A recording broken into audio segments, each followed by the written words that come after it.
지금 중국에서 난리가 났습니다.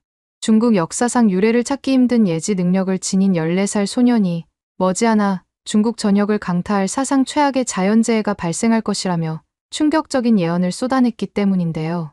처음엔 미신이라며 비웃던 국무원 고위 간부들조차 이 소년이 지난해 4월 광둥성 폭우와 최근 티베트에서 발생한 규모 7.1의 강진을 정확히 예측한 사실이 드러나자 회의실 문을 걸어 잠근 채 긴급 대책 회의에 들어갔다고 합니다. 놀라운 건 이 예언가 소년이 중국이 이렇게 거대한 자연재해를 겪게 된 명확한 이유를 한국과 연결지어 설명했을 뿐 아니라 이를 막을 수 있는 해법까지 제시했다는 점인데요. 하지만 이상하게도 중국 정부는 그 핵심 메시지에는 귀를 닫은 채 본질에서 한참 벗어난 엉뚱한 대책들만 내놓고 있는 상황입니다. 그렇다면 이 소년이 말하는 중국의 진짜 잘못은 무엇이며 분명한 해결책이 있음에도 불구하고 왜 중국 정부는 끝내 외면하고 있는 건지 함께 알아보러 가실까요? 잠깐 1초 만에 누를 수 있는 좋아요 버튼만 눌러주신다면 영상 제작에 큰 힘이 됩니다. 안녕하세요. 저는 중국 국무원에서 차관급으로 일하고 있는 첸 위린입니다. 영국 옥스포드와 미국 하버드에서 경제학과 행정학을 공부하고 박사 학위까지 땄어요. 그 후에 중국으로 돌아와서 공직 생활을 시작했는데 동료들이 저를 국무원에서 제일 잘 나가는 젊은 인재라고 부르더라고요. 실무 능력도 괜찮고 학벌도 나쁘지 않다는 이유에서겠죠. 베이징 정부청사에 있는 제 사무실 창밖으로는 늘 평화로운 풍경이 펼쳐져요. 근데 요즘은 그 풍경을 봐도 마음이 편치 않네요. 지난 1년 동안 겪은 일들이 너무 터무니없었거든요. 사실 제가 10년 전 귀국했을 때만 해도 중국의 미래는 한없이 밝아 보였습니다. 세계 2위 경제대국으로 부상하며 국제 무대에서 발언권도 커졌고 1대1로 정책으로 영향력도 확장되고 있었죠. 당시 저는 서방에서 배운 경제 이론과 행정 노하우를 중국의 발전에 기여하고 싶다는 순수한 열정으로 가득 차 있었어요. 하지만 현실은 생각만큼 단순하지 않았습니다. 국내 정치의 복잡한 역학관계, 관료제의 경직성, 체면을 중시하는 문화, 이런 것들이 합리적인 정책 결정을 가로막는 경우가 많았거든요. 제 직속 상관인 구 샹동 장관과도 처음부터 관계가 썩 좋진 않았어요. 구 장관은 전형적인 9세대 성공 사례였죠. 명문대 출신은 아니지만 당 안에서 인맥을 잘 활용해서 승승장구한 타입이에요. 저를 늘 좀 꺼림칙하게 보는 눈치였어요. 해외에서 공부한 제가 중국의 전통이나 당의 권위를 제대로 인정하지 않는다고 느꼈는지 아니면 제가 언젠가 자기 자리를 넘볼까봐 걱정했는지 잘 모르겠네요. 중요한 정보를 저한테는 슬쩍 빼놓거나 회의에서 제 의견을 대놓고 묵살하는 일도 종종 있었죠. 그래도 그 전까지는 나름대로 버틸만 했습니다. 그러다 어느덧 2024년 4월이 되었고 광둥성에는 폭우가 쏟아졌습니다. 이때부터 본격적으로 많이 힘들어지기 시작했는데요. 100년 만에 최악이라는 표현이 무색할 정도로 정말 끔찍했거든요. 기상청 보고서를 보니 중국 남부, 특히 광둥성 일대에 4월 중순부터 비가 쉴 새 없이 내렸다고 하더라고요. 기상 관측소 4곳에서 4월 기준으로 가장 많은 비가 내렸다는 기록도 나왔어요. 제가 현장에 처음 도착했을 때 베이강은 이미 경고 수위보다 5.8m나 높아져 있었어요. 1998년 이후로 이렇게 일찍 홍수가 시작된 적은 없었죠. 베이강은 4월 8일부터 물이 넘치기 시작했는데 평소라면 여름에나 볼 법한 수위였어요. 제가 국무원 회의실에 앉아 광둥성 홍수 상황 보고를 듣고 있을 때만 해도 이 재난이 제 인생을 완전히 바꿔놓을 것이라고는 상상도 못했어요. 회의가 끝나갈 무렵 구 장관이 갑자기 제 이름을 불렀습니다. 첸 위린 차관, 현장 실무 경험이 풍부하니 직접 광둥성으로 가서 수습 작업을 총괄하게. 순간 회의실이 조용해졌어요. 모두가 저를 쳐다보고 있었죠. 그의 목소리에서 저는 미묘한 적대감을 느꼈습니다. 이것은 제게 주어진 기회이자 동시에 함정이기도 했어요. 성공하면 물론 명예가 따르겠지만 실패하면 모든 책임을 져야 하는 위험한 임무였으니까요. 구 장관은 저를 따로 불러 짧게 이야기했어요. 실패는 용납되지 않네. 그의 차가운 눈빛이 제 가슴에 박혔습니다. 그는 제가 실패하길 바라고 있었어요. 그래야 골칫거리인 저를 제거할 수 있을 테니까요. 하지만 저는 물러설 수 없었습니다. 이것은 제 책임이자 의무였어요. 광둥성에 도착했을 때 상황은 제가 상상했던 것보다 훨씬 더 심각했습니다. 6월 16일 핑양 카운티에는 평균 199mm의 비가 내렸고 스슈이 마을은 무려 367m라는 기록적인 강우량을 기록했어요. 이런 숫자들이 어떤 의미인지 당시엔 실감이 나지 않았는데 현장에 도착하자마자 그 심각성을 온몸으로 느낄 수 있었습니다. 도로는 이미 강으로 변해 있었고 주택가 1층은 물에 완전히 잠겨 있었어요. 사람들은 지붕 위나 2층 창문으로 구조를 기다리고 있었습니다. 도착한 첫날 헬리콥터에서 내려다본 마을 풍경은 숨이 턱 막힐 정도였어요. 물 위로 지붕만 간신히 보이고 사람들은 옷이나 천을 흔들며 살려달라고 외치고 있었죠. 착륙 지점에 내리자 현지 재난 대응팀 책임자가 절망적인 얼굴로 저를 맞았어요. 차관님, 상황이 정말 안 좋아요. 도로가 다 끊겨서 구조팀이 못 들어가고 있어요. 배도 턱없이 부족하고요. 저는 바로 중앙에 연락해서 구조 장비와 인력을 더 보내달라고 요청했어요. 그러고 나서 직접 구조 보트에 올라 침수된 곳으로 들어갔죠. 물살이 생각보다 훨씬 세서 가끔 떠내려오는 나무나 가구 조각이 보트를 칠 뻔했어요. 그때 자연의 힘이 얼마나 무서운지 뼈저리게 느꼈죠. 저기요. 살려주세요. 한 집 2층 창문에서 노부부가 손을 흔들고 있었어요. 우리는 조심스럽게 보트를 몰아갔고 할머니를 먼저 태웠죠. 그런데 할아버지가 갑자기 집 안으로 다시 들어가겠다고 우기더라고요. 안 돼요. 위험해요. 제가 소리쳤지만 할아버지는 듣지 않았어요. 우리 60년 결혼 사진이 있어요. 그거라도 챙겨야죠. 할아버지가 집 안으로 들어간 지 30초도 안 됐을 때였어요. 갑자기 천둥 같은 소리가 나더니 집이 무너지기 시작했죠. 우리는 미친 듯이 소리 지르며 할아버지를 불렀지만 아무 소리도 안 들렸어요. 할머니의 비명 소리가 귓가에 울렸죠. 그날 밤은 잠이 안 왔어요. 눈을 감으면 그 무너지는 집이 자꾸 떠올랐거든요. 폭우가 시작된 지 2주 만에 메이저우시에서만 47명이 목숨을 잃었어요. 그 중에는 어린아이들도 있었죠. 무너진 학교 건물 밑에서 발견된 7살 소년을 볼 때마다 가슴이 찢어질 것 같았어요. 그 아이 손에는 엄마가 쥐어준 듯한 작은 인형이 꼭 쥐어져 있었죠. 구조대원들도 눈물을 삼키며 애썼지만 우리에겐 슬퍼할 틈도 없었어요. 아직 구해야 할 사람들이 너무 많았으니까요. 어느 날 새벽, 메이다가오 구간 고속도로가 무너지면서 48명이 죽었다는 보고를 받았을 때 그 막막함은 아직도 잊히지 않아요. 시간이 갈수록 상황은 더 나빠졌어요. 비는 멈출 기미가 안 보였고 강물은 계속 불어났죠. 식후강과 송양강이 넘쳐서 주변 마을들이 큰 피해를 입었어요. 비소리가 마치 누가 흐느끼는 것처럼 들리더라고요. 구조대를 이끌며 밤낮 없이 뛰어다녔지만 무너진 다리 밑에서 발견되는 시신들을 볼 때마다 힘이 쭉 빠졌어요. 특히 기억에 남는 순간이 있어요. 비가 잠깐 멈춘 오후, 수위가 조금 내려가서 간신히 들어갈 수 있게 된 마을에 갔을 때였죠. 위린 차관님, 여기에요. 현장 책임자가 외쳤어요. 빗속에서 헤드라이트를 비추며 몸을 숙였더니 진을 속에 묻힌 한 가족이 보였어요. 부모가 아이를 꼭 안고 굳은 모습이었죠. 그걸 보는 순간 무릎이 풀려서 주저앉았어요. 숨이 안 쉬어지고 온몸이 덜덜 떨렸어요. 대체 자연이 왜 이렇게 화가 난 걸까? 그때는 몰랐어요.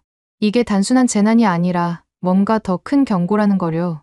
피해 지역에서는 살려달라는 목소리가 끊이지 않았어요. 한 할아버지는 집이 다 무너졌다며 울며 매달렸고 젊은 엄마는 잃어버린 아이를 찾아달라고 애원했어요. 우리는 할 수 있는 모든 걸 했지만 역부족이었죠. 장비도 더 필요했고 사람도 더 필요했어요. 정부가 너무 느리게 움직인다는 불만도 들려왔어요. 어떤 마을에서는 구호품이 오기도 전에 주민들이 먼저 서로를 구하려고 나섰다고 하더라고요.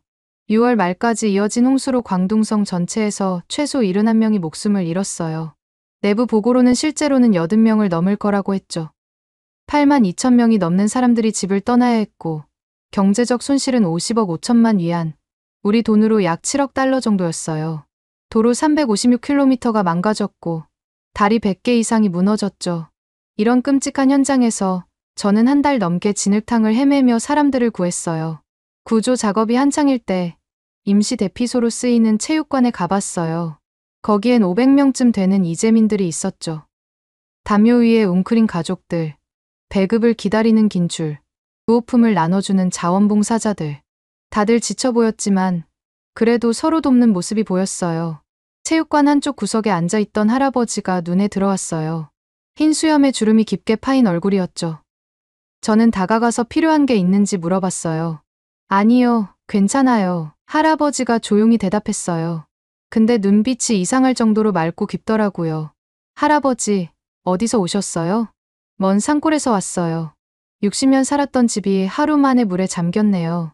저는 할아버지 손을 잡고 위로를 건넸죠. 그때 할아버지가 갑자기 제 눈을 똑바로 쳐다보며 말했어요. 이건 하늘이 내린 벌이에요. 우리한테 뭔가를 경고하는 거라고요. 그 말에 저는 잠시 멈칫했어요. 할아버지, 그냥 자연재해예요. 기후변화 때문에. 할아버지가 제 말을 끊더라고요. 아니에요. 이건 평범한 비가 아니죠. 우리가 자연과 이웃을 잘못 대했기 때문에 온 경고예요. 깨닫지 못하면 더 큰 재앙이 올 거라고요. 미신 같은 말이었지만 왠지 마음이 불편해졌어요. 고개를 끄덕이고 자리를 떴는데 그 말이 계속 머릿속을 맴돌더라고요. 그때는 그냥 충격받은 할아버지의 푸념이라고 넘겼지만 지금 생각하면 그 말이 얼마나 의미심장했는지 알겠어요. 임시 대피소가 된 주택가에는 정말 많은 사연이 있었어요. 80대 노부부는 60년간 살던 집이 순식간에 물에 잠기는 걸 봤고 임신 8개월인 산모는 병원에 못 가고 대피소에서 아기를 낳았어요. 한 초등학생은 홍수로 부모님을 잃고 할머니 품에서 구조된 뒤 충격으로 말을 잃었죠. 이런 이야기를 들을 때마다 가슴이 아파왔어요. 저와 함께 일하던 공무원들도 점점 지쳐갔어요. 하루에 4시간도 못 자고 밥도 제대로 못 먹으면서 구조에 매달렸죠. 한 명은 너무 무리하다가 쓰러져서 병원에 실려가기도 했어요. 그래도 누구 하나 포기하지 않았어요. 그게 우리 몫이었으니까요. 주강 삼각주 일대 홍수 대응은 4단계 중 2단계로 올라갔어요. 저는 이재민들에게 먹을 것과 마실 물을 챙겨주고 임시 대피소를 만드는 데 온 힘을 쏟았죠. 하지만 물자가 모자랐고 갈 수 없는 곳이 너무 많았어요. 우리가 할 수 있는 건 한계가 뚜렷했죠. 비가 잠깐 멈추고 햇살이 살짝 비친 날, 대피소에 다시 가봤어요. 그때 그 할아버지가 제 손을 꽉 잡더니 또 똑같이 말했어요. 이건 하늘이 내린 벌이에요. 우리한테 경고하는 거라고요. 할아버지, 무슨 뜻이에요? 우리가 이웃들한테 너무 잘난 척했어요. 특히 한국에. 그들 역사를 뺐고 문화를 깔봤죠. 그래서 자연이 화난 거예요. 왜 하필 한국일까? 중국과 한국 관계가 좀 복잡하긴 했지만 그게 홍수랑 무슨 연관이 있나 싶었어요. 저는 그냥 할아버지를 달래며 자리를 떴죠. 근데 그 말이 자꾸 마음에 걸리더라고요. 7월 초가 되어서야 홍수 수습이 어느 정도 끝나고 베이징으로 돌아왔어요. 사무실 책상은 처리 못한 서류로 산더미였죠.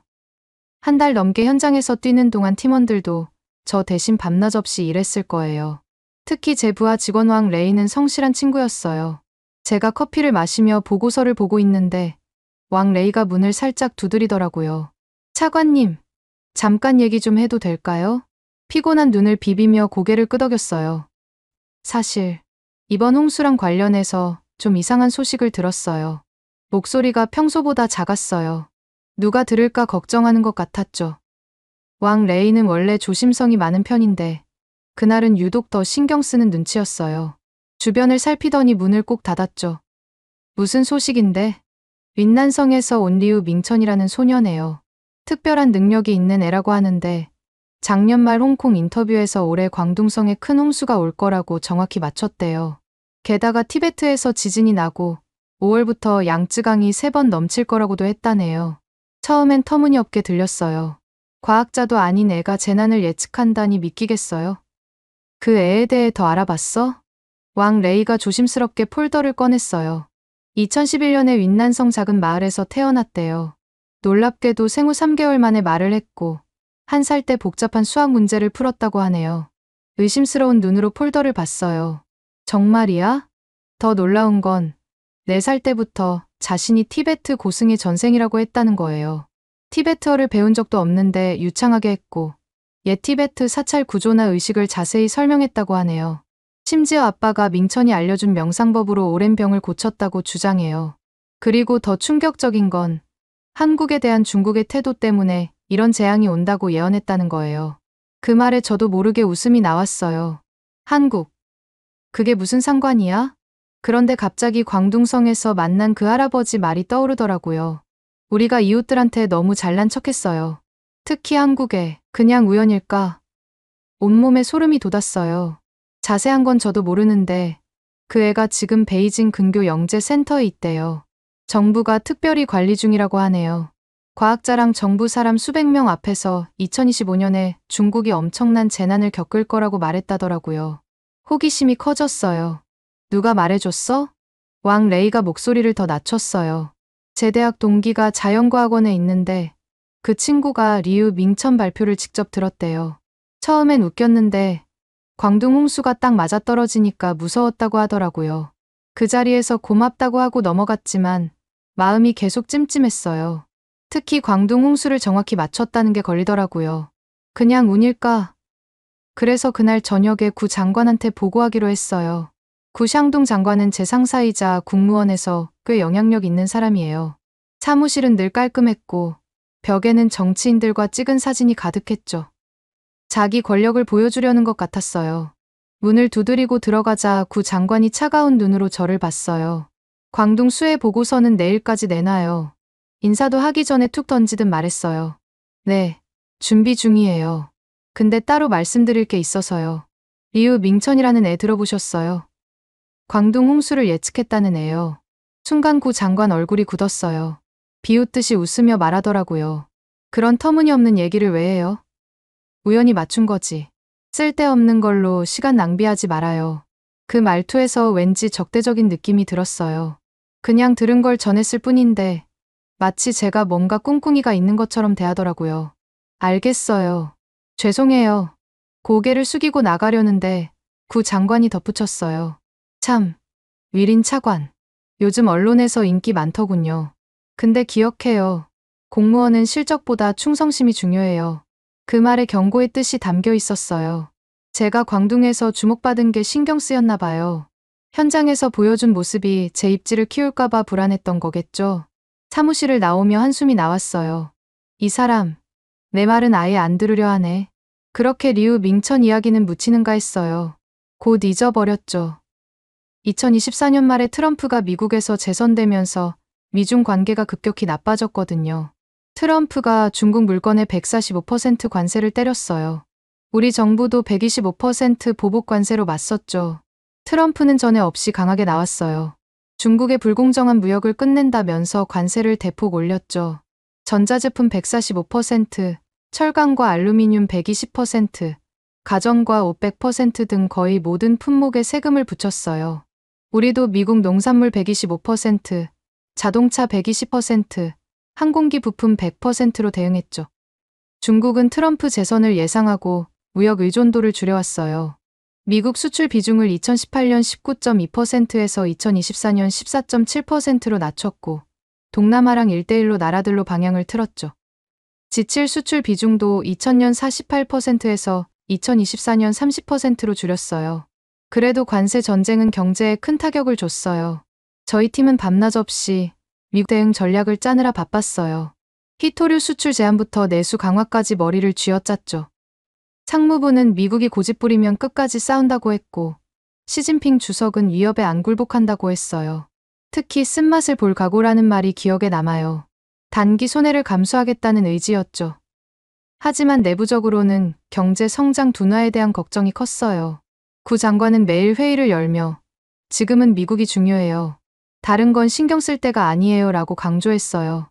그러다 보니 리우 밍천 이야기는 머릿속에서 완전히 사라졌죠. 아니, 일부러 잊으려 했는지도요. 너무 현실적이지 않았고 무역 전쟁에 집중해야 했으니까요. 그러다 2025년 1월 7일 모든 게 뒤바뀌는 순간이 왔어요. 그날 아침 사무실에서 미중 무역 보고서를 보고 있었는데 비서가 급하게 문을 두드렸어요. 차관님, 속보예요. 티베트 시가체시 팅리 카운티에서 규모 7.1 지진이 났어요. 그 순간 온몸에 소름이 돋았어요. 왕 레이가 몇 달 전에 말했던 리우 밍천의 예언이 떠올랐죠. 광둥, 홍수, 티베트 지진. 우연치고는 너무 정확했어요. 사망자는? 피해는 어때? 아직 정확한 수치는 없지만 초기 보고로는 100명 이상 죽은 걸로 보인대요. 티베트가 고산지대라 구조도 힘들다고 하네요. 손이 떨렸어요.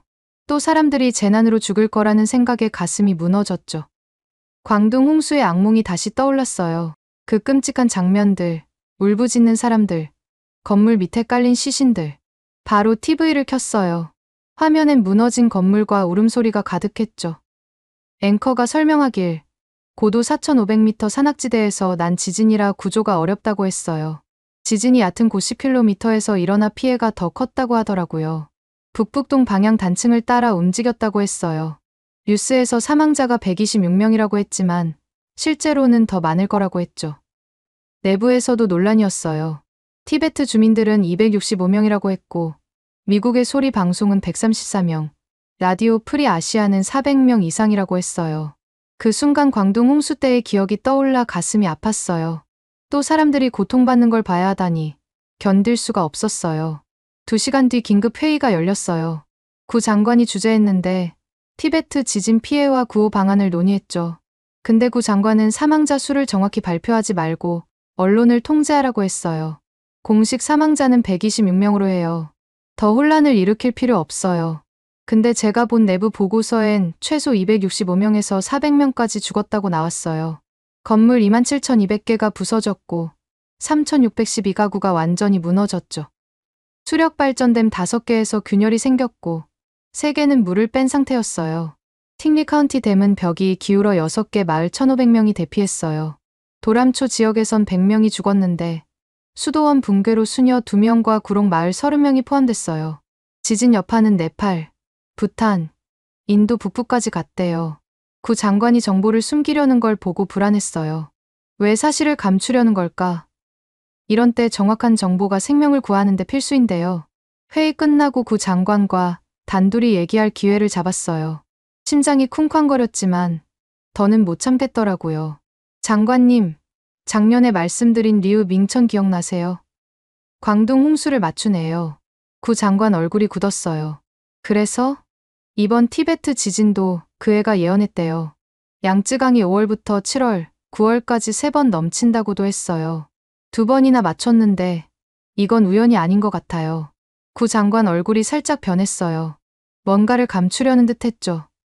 눈이 잠깐 흔들리더라고요. 2번 연속이라 우연치고는 드물긴 하네요. 알았어요. 알아봐요. 갑작스런 태도 변화에 놀랐어요. 뭔가 마음을 움직인 걸까? 아니면 위에서 관심을 가진 걸까? 그리고 제가 말을 이었어요. 그 애가 이 재앙이 한국에 대한 우리 태도 때문이라고 했다네요. 구 장관 눈빛이 날카로워졌어요. 뭐라는 거야? 한국. 그런 나라가 뭐 대수라고. 지금 미국이랑 관세 전쟁 중인데. 차관, 아직도 홍수에 정신없나? 소리를 지르더니 갑자기 차분해졌어요. 표정이 느리게 풀리더라고요. 어쨌든 그 애 알아봐요. 근데 조용히 하세요. 공식적으로는 안 돼요. 사무실을 나오며 등골이 서늘했어요. 구 장관 반응이 이상했어요. 화를 내다 갑자기 태도를 바꾸다니. 뭔가 수상했죠. 혹시 뭘 알고 있는 걸까? 아니면 누가 지시한 걸까? 다음 날 저는 조심스럽게 리우 밍천에 대한 정보를 수집하기 시작했습니다. 왕 레이의 도움으로 이 소년에 관한 비공개 파일을 확보할 수 있었어요. 그 내용은 충격적이었습니다. 리우 밍천은 2011년 윈난성의 작은 마을에서 태어났습니다. 놀랍게도 그는 생후 3개월 만에 말을 시작했고 겨우 1살 때 이미 복잡한 수학 문제를 풀 수 있었다고 해요. 그리고 4살이 되었을 때 자신이 티베트 고승의 전생이라고 주장하기 시작했습니다. 가장 놀라운 점은 그가 한 번도 배운 적 없는 티베트어를 완벽하게 구사했다는 사실이었죠. 리우 밍천의 부모는 처음에는 믿지 않았지만 그가 알려준 티베트 명상법으로 아버지의 만성 질환이 기적적으로 치유되면서 그의 능력을 인정하게 되었다고 합니다. 이후 중국 정부는 6살이 된 리우 밍천을 베이징의 특별 영재 교육 프로그램에 선발했어요. 그러나 그는 다른 아이들과 달리 중국 정부의 지시에 무조건 따르지 않았으며 자신의 예지력으로 본 미래에 대해 솔직하게 이야기했다고 합니다. 특히 충격적인 내용은 그가 수백 명의 과학자와 정부 관계자들 앞에서 한 발언이었어요. 2025년 중국은 역사상 가장 큰 자연재해를 맞이하게 될 것이고 양쯔강은 범람하고 스촨성과 민난성에서는 강력한 지진이 발생할 것이라는 거였죠. 심지어 그 파일에는 정부가 그의 발언을 검열하려 했다는 내용도 있었어요. 하지만 이미 그의 예언은 인터넷을 통해 빠르게 퍼져나갔고 정부의 노력에도 불구하고 완전히 지울 수는 없었습니다. 결국 리우 밍천은 중국 당국의 감시 대상이 되었죠.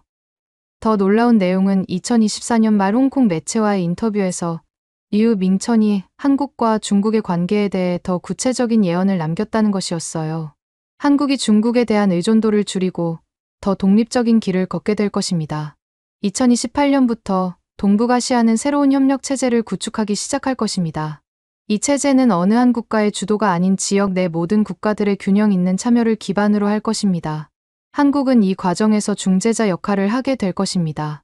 이 문서를 읽으면서 저는 혼란스러웠어요. 왜 한국이 이 모든 일과 관련이 있는 걸까요?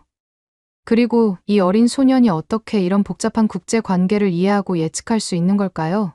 저는 그를 직접 만나봐야겠다고 결심했습니다. 그렇게 2025년 4월 초, 저는 베이징 외곽에 위치한 영재교육센터를 방문했어요. 출입 허가를 받는 것도 쉽지 않았지만 국무원 차관이라는 직함이 도움이 되었습니다. 센터로 가는 길은 평범해 보였지만 점점 시설에 가까워질수록 경비가 삼엄해졌어요. 3중으로 설치된 검문소를 통과해야 했고 각 검문소마다 무장한 경비원들이 배치되어 있었습니다. 마치 최고 기밀 시설에 들어가는 느낌이었어요. 긴 복도를 따라 걸으며 저는 이곳이 왜 이렇게 삼엄하게 보호되고 있는지 의문이 들었습니다. 단순한 영재 교육 시설이라기에는 너무 과한 경비였어요. 이곳에 있는 아이들이 모두 리우 밍천처럼 특별한 능력을 가진 건지 아니면 리우 밍천만 특별관리 대상인지 궁금했습니다. 센터 책임자 장 교수가 저를 맞았어요. 50대 중반의 차분한 사람이었죠. 첸 차관님, 오늘은 예정 없으신데요. 네, 급하게 왔어요. 리우 밍천을 만나고 싶어서요. 장 교수 얼굴이 굳었어요. 그 애는 특별관리 대상이에요. 면회가 어렵죠. 국무원 차관 자격으로 왔어요. 공식 조사예요. 장 교수가 망설이다 고개를 끄덕였어요. 알겠어요. 따라오세요. 여러 보안문을 지나 깊은 곳으로 갔어요. 마지막 문 앞에서 장 교수가 멈췄죠. 리우 밍천은 좀 독특해요. 세상을 다르게 봐요. 이해하기 힘든 말을 할 때도 있죠. 무슨 뜻이에요? 만나보면 알 거예요. 행운 빌어요. 문을 열고 저를 들여보냈어요. 밍천을 만났을 때 또 놀랐어요. 14살인데 눈빛이 수백 년 산 사람 같았죠. 차분하고 깊은 눈이 저를 뚫는 느낌이었어요. 방은 단순했어요. 책장, 침대, 창문 하나뿐이었죠. 책상에 앉아서 책을 보고 있었어요. 첸 위린 차관님, 이제야 오셨네요. 첫 마디에 소름이 돋았어요. 제가 소개도 안 했는데요. 티베트 지진 듣고 놀라셨죠. 광둥 때도 제 말 안 들으셨잖아요. 목소리는 차분했지만 비난이 담겨 있었어요. 당황했어요. 광둥 전에 만난 적 없는데 왜 저를 아는 걸까? 미안해요. 그때는 신경을 못 썼어요. 솔직히 말했어요. 밍천이 살짝 웃더라고요. 이제라도 와서 다행이에요. 시간이 별로 안 남았거든요. 방 공기가 무거워졌어요. 용기를 내 물었어요. 양쯔강 홍수랑 지진, 정말 올 거라고 봐요. 밍천이 고개를 끄덕였어요. 확실해요. 2번 맞췄잖아요. 5월부터 7월, 9월까지 3번 홍수가 와요. 첫 번째는 광둥보다 더 심할 거예요. 스촨엔 규모 7.8 이상, 윈난엔 6.5 이상 지진이 3번 연달아 올 거예요. 확신에 찬 목소리에 소름이 돋았어요. 어떻게 아는 걸까? 광둥과 티베트가 맞았으니 앞으로도 그럴 가능성이 컸어요. 다음 말이 더 충격이었어요. 이 모든 재앙은 중국이 한국을 잘못 대했기 때문이에요. 한국. 우리가 뭘 잘못했는데요? 혼란스러웠어요. 한국과 중국 관계가 복잡하긴 해도 그게 재난과 무슨 상관이야? 밍천이 차분히 말했어요. 중국은 동북공정으로 고구려와 발해를 우리 역사라고 했어요. 한국인 정체성을 뺏은 거죠. 당황했어요. 동북공정은 알았지만 그걸 왜곡으로 본 적은 없었어요. 학술 연구라고만 생각했거든요. 2000년대 초 동북공정은 한국에서 역사 왜곡으로 봤어요. 2004년에 외교 문제로 커져서 학술로 한정하기로 했지만 한국 사람들 불씨는 오래갔죠. 교수 강의 같았어요. 어떻게 아는 걸까? 그뿐 아니에요. 김치랑 한복을 우리 것처럼 했죠. 2020년에 파오차이를 김치처럼 보도했고 2022년 올림픽에서 조선족 한복을 내세워 한국인을 화나게 했어요. 그 말에 가슴이 찔렸어요. 그런 일은 알았지만 한국인 감정까지는 생각 안 했죠. 2016만 2017년 사드 때문에 관광을 막고 보복했어요. 한국은 7조 원 손해를 봤는데 사과는커녕 배신했다고 했죠. 불편해졌어요. 사드 때 외교부에서 보복이 부당하다고 했지만 구 장관한테 혼났던 기억이 나더라고요. 한국 피해는 깊이 안 봤어요. 동계올림픽 쇼트트랙 판정에서도 중국은 편파적인 모습을 보였고 방탄소년단이 한국전쟁에 대해 언급했을 때는 중국 네티즌들이 집단으로 공격했죠. 이런 일들이 누적되면서 한국인의 80% 이상이 중국에 대해 부정적인 감정을 갖게 되었습니다. 이것이 바로 우리가 하늘과 땅, 그리고 이웃을 무시한 결과입니다. 리우 밍천의 목소리는 차분했지만 그 말에 담긴 무게는 무거웠습니다. 갑자기 제 머릿속에 광둥 홍수 때 만났던 그 노인의 말이 떠올랐어요. 이건 천벌이요. 하늘이 우리에게 무언가 경고하는 거요. 최근 한 국제 연구 프로젝트인 시노폰 보더랜드의 조사에 따르면 한국인 중 무려 81%가 중국에 대해 부정적 인식을 갖고 있다고 합니다. 이 수치는 조사 대상 56개국 중 부정평가 비율 1위였고 심지어 일본이나 미국에 대한 부정적 인식보다도 높았답니다. 그런데 정말 그런 일들 때문에 자연재해가 일어난다고 믿는 건가? 제 물음에 리우 밍천은 고개를 끄덕였습니다. 자연은 단순히 물리적 법칙에 따라 움직이는 것이 아닙니다. 인간의 행동과 의도, 그리고 우주의 균형이 모두 연결되어 있어요. 광둥 홍수와 티베트 지진은 시작에 불과합니다. 앞으로 일어날 일들은 훨씬 더 큰 재앙이 될 겁니다. 그리고 이것은 단순한 자연 현상이 아니라 우리의 오만과 실수에 대한 자연의 응답입니다. 그의 말은 과학적으로는 설명하기 어려웠지만 묘한 설득력이 있었어요. 특히 2번이나 그의 예언이 현실이 되었다는 사실이 그의 말에 무게를 더했습니다. 더 중요한 것은 2028년부터 동북아시아에서 한국의 역할이 매우 중요해질 거라는 점입니다. 한국이 이 지역의 새로운 협력 체제에서 중심적인 역할을 하게 될 텐데 지금처럼 한국과의 관계가 악화되면 중국에게는 엄청난 손실이 될 겁니다. 그의 말에 저는 깊은 생각에 잠겼습니다. 이게 정말 사실일까? 자연재해가 우리의 잘못된 행동에 대한 징벌이라고? 하지만 그의 예언이 2번이나 정확히 맞아떨어진 것은 분명한 사실이었습니다. 그럼 어떻게 해야 하지? 한국에 대한 진정한 사과가 필요합니다. 역사 왜곡을 인정하고 경제 보복에 대해 사과하고 문화적 존중을 약속해야 합니다. 그것이 우리가 스스로를 구할 수 있는 유일한 방법입니다. 그의 말은 논리적으로 이해가 됐지만 현실적으로는 쉽지 않았어요. 중국 정부가 공식적으로 한국에 사과한다는 것은 전례가 없는 일이었고 특히 지금처럼 미국과의 관세 전쟁이 한창인 상황에서 다른 외교적 문제까지 만들고 싶어 하지 않을 터였습니다. 사실 한국에 대한 진심 어린 사과가 왜 그렇게 어려운 걸까요? 우리가 실수를 인정하고 올바른 역사 인식을 갖는 것은 궁극적으로 중국에게도 도움이 됩니다. 이웃 국가와의 신뢰를 쌓는 것이 장기적으로는 모두에게 이익이 되는 일입니다. 리우 밍천의 목소리에는 진심이 담겨 있었어요. 그는 진정으로 중국의 미래를 걱정하고 있었습니다. 저는 그의 성숙한 사고방식에 다시 한번 놀랐어요. 그런데 어떻게 그런 복잡한 외교 문제나 역사적 사실들을 그렇게 잘 알고 있는 거지? 그는 잠시 창밖을 바라보더니 조용히 말했습니다. 전생의 기억이 있습니다. 그리고 책을 많이 읽었어요. 간단한 대답이었지만 그 속에 담긴 의미는 깊었어요. 리우 밍천과의 대화를 마치고 나오면서 제 마음은 무거웠습니다. 과연 국무원이 이런 이야기를 받아들일까요? 특히 지금처럼 미국과의 무역 전쟁이 한창인 상황에서. 하지만 한 가지는 확실했어요. 이대로 가만히 있을 수는 없다는 것. 베이징으로 돌아오는 길에 저는 계속해서 리우 밍천의 말을 곱씹었습니다. 만약 그의 예언이 맞다면 다음 달에 양쯔강 유역에 대홍수가 닥칠 것이고 그 뒤로도 2번의 홍수가 더 있을 거예요. 수천, 어쩌면 수만 명의 사람들이 목숨을 잃을 수도 있습니다. 그것도 단지 우리가 한국에 대해 잘못된 태도를 취했다는 이유로요. 과학적으로 설명되지 않는 일이지만 이미 2번이나 그의 예언이 맞았어요. 확률론적으로도 이건 단순한 우연이라고 보기에는 너무 희박했습니다.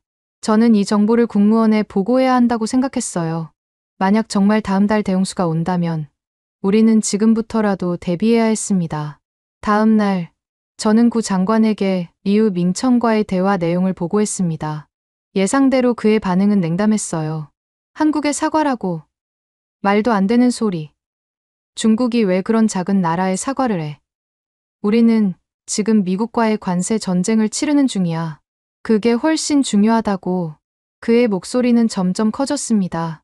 사무실 책상을 주먹으로 내리치기까지 했죠. 하지만 장관님, 그 아이가 예언한 광둥 홍수와 티베트 지진이 정확히 일어났습니다. 이제 한 달 후면 양쯔강 홍수가 시작된다고 하는데 그런 미신을 믿는 건가? 자니가 그 정도 수준의 공무원인 줄 몰랐네. 구 장관의 말에는 조롱이 묻어났습니다. 하지만 저는 물러서지 않았어요. 장관님, 이건 국가 안보의 문제입니다. 만약 그 예언이 맞다면 우리는 엄청난 인명과 재산 피해를 입게 될 거예요. 조금이라도 가능성이 있다면 우리는 미리 대비해야 하지 않을까요? 그리고 한국에 사과하는 것이 그렇게 어려운 일인가요? 우리가 과거의 실수를 인정하는 것은 결국 우리 자신을 위한 일이기도 합니다. 구 장관은 잠시 침묵했다가 한숨을 쉬었습니다. 그의 얼굴에는 분노와 불안이 교차했어요. 좋아. 내일 국무원 전체 회의에서 보고하게. 하지만 명심해. 만약 자니가 웃음거리가 된다면 그건 자네 책임이야. 그리고 나는 자네를 보호해줄 생각이 없어. 그날 밤 저는 잠을 이루지 못했어요. 만약 내일 회의에서 제 의견이 받아들여지지 않는다면 저는 정치적으로 큰 타격을 입을 것이 분명했습니다. 하지만 그것보다 더 무서운 것은 리우 밍천의 예언이 현실이 되어 많은 사람들이 또다시 고통받게 될 것이라는 사실이었어요. 침대에 누워 천장을 바라보며 저는 광둥 홍수 현장에서 만난 그 노인의 말을 다시 떠올렸습니다. 이건 천벌이요. 하늘이 우리에게 무언가 경고하는 거요. 그때는 단순한 미신이라고 생각했지만 이제는 그 말의 무게가 달라지게 느껴졌어요. 다음 날 저는 국무원 전체 회의에서 리우 밍천에 관한 모든 정보와 그의 예언, 그리고 한국과의 관계 개선 필요성에 대해 보고했습니다. 하지만 예상대로 대부분의 고위 관료들은 제 말을 비웃었어요. 장민 차관이 가장 먼저 반발했습니다. 터무니없는 소리. 자연재해와 한국이 무슨 상관인가? 사드 배치는 우리 안보를 위협하는 행위였고 그에 대한 우리의 대응은 정당했어. 그의 얼굴은 붉게 달아올랐고 주먹을 불끈 쥐며 저를 노려보았습니다. 장민은 강경파 중에서도 가장 강경한 인물로 미국과의 전면 대결을 주장하는 사람이었어요. 다른 간부들도 하나둘 반대 의견을 내놓기 시작했습니다. 미국과의 관세 전쟁이 우선이오.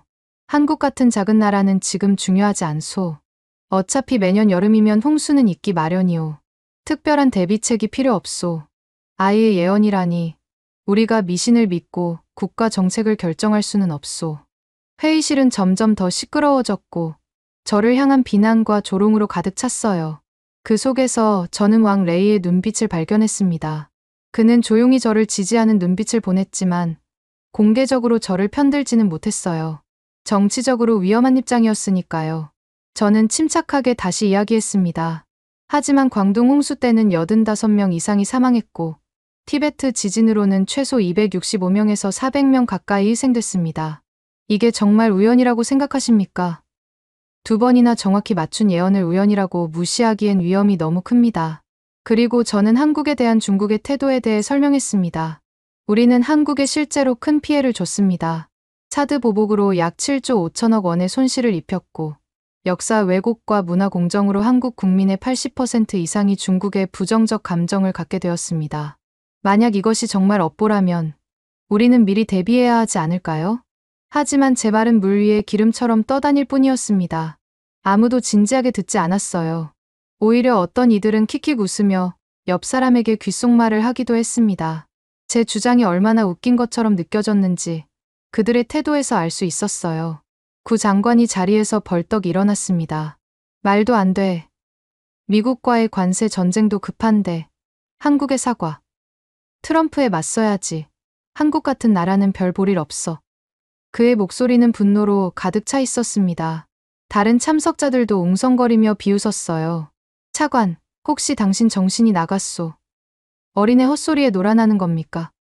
광둥 홍수로 정신적 충격을 받은 모양이군요. 휴가가 필요해 보이는데 모욕적인 말들이 회의실을 가득 채웠습니다. 하지만 저는 포기하지 않았어요.